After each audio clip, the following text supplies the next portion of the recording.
So, try ko naman gumawa ng eye splicing sa double braided na polyester rope. Ganito. So, start tayo dito. Sukatan mo muna ng isang marlin spike. Kailangan meron kang marker. Lagyan mo ng marka dito. Tapos, sukatan mo siya kung gaano kalaki yung gagawin mong eye. Tapos, markahan mo rin yung kabila. And then, tsaka mo dudukotin yung kulay puti doon sa loob nitong double braided na to.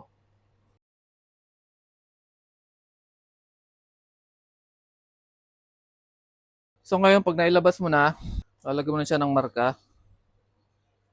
Tapos, dito sa may kabilang dulo niya, kailangan itatali mo to.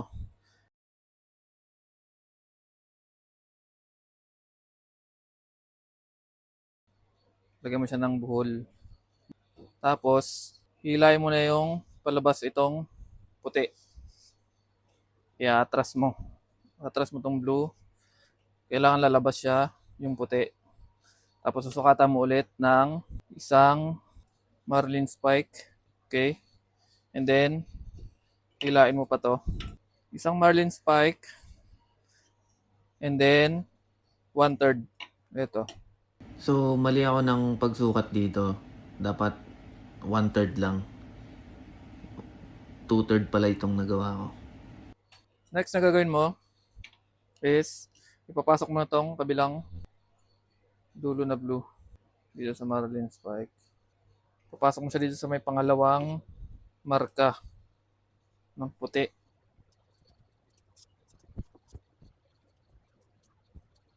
Hanggang dito sa may dulo na marka.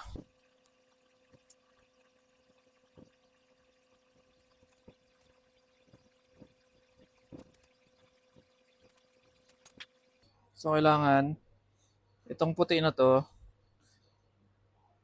pumantay siya dito sa may unang marka mo sa labas. Dito. Unang marka sa labas, tsaka itong pangalawad sa puti. Tapos lalagyan mo ng tape para hindi gumalaw.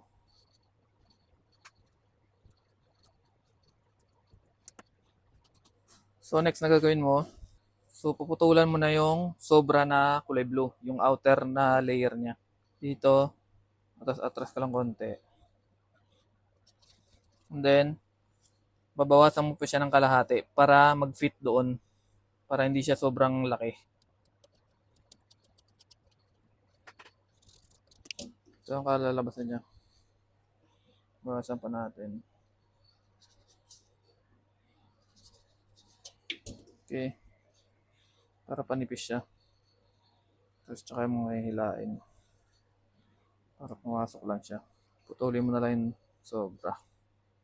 Okay. Doon na siya sa loob ng puti. Next na gagawin natin, itong dulo ng puti na to, ipapasok natin dito sa may loob ng blue. Para magawa natin, wala kasi tayong maliit na marlin spike. So, gagamitan na lang natin ng alambre. Para maipasok mo siya dito, hanggang dito. So, bubutasan ko muna to. Tsaka ako ngayon ipapasok tong alambre. Hanggang sa lumabas siya dito kasi dito natin ipapasok. Dito.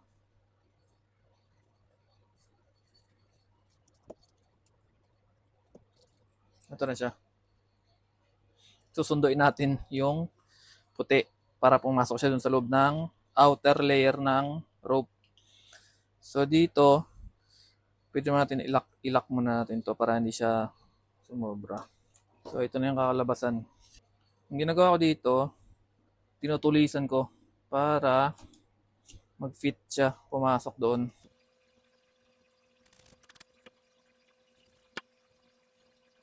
Para lang maging manipis siya, patulis. Tapos tsaka ako ngayon, papasok dito sa dulo ng alambre.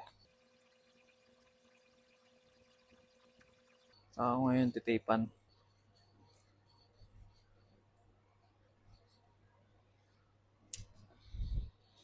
So ito na itsura niya. So ganito na itsura niya.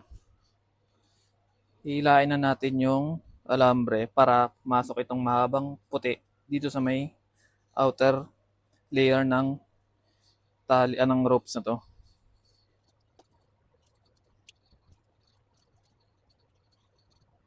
Ginagawa ko naman pag di mahila, ginagamitan ko na nito.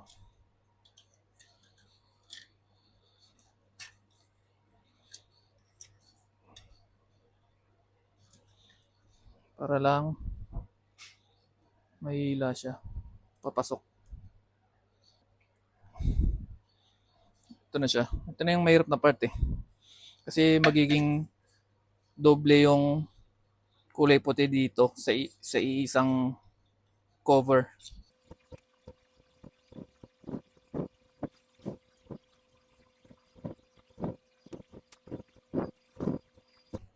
Ito na.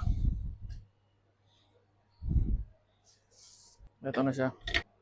Hilahin pa natin. Pasok lang natin ng maayos. So, pwede natin tanggalin itong tape.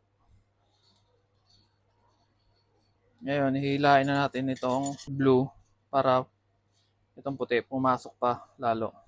Gamit yung capstan. Papahila natin doon sa capstan. So, pwede natin putulin. Ito na yung kakalabasan niya. Hihilain na lang natin to.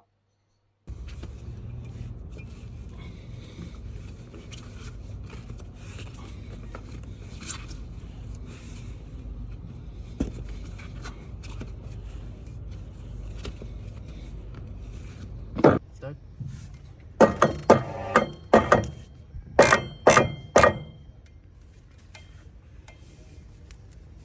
Okay, finish.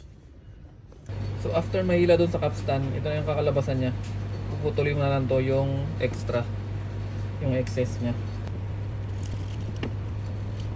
And then balik mo doon sa may capstan para pumasok yung puti. Yun lang. Ciao. So pag nailaw mo siya, ito na yung kakalabasan.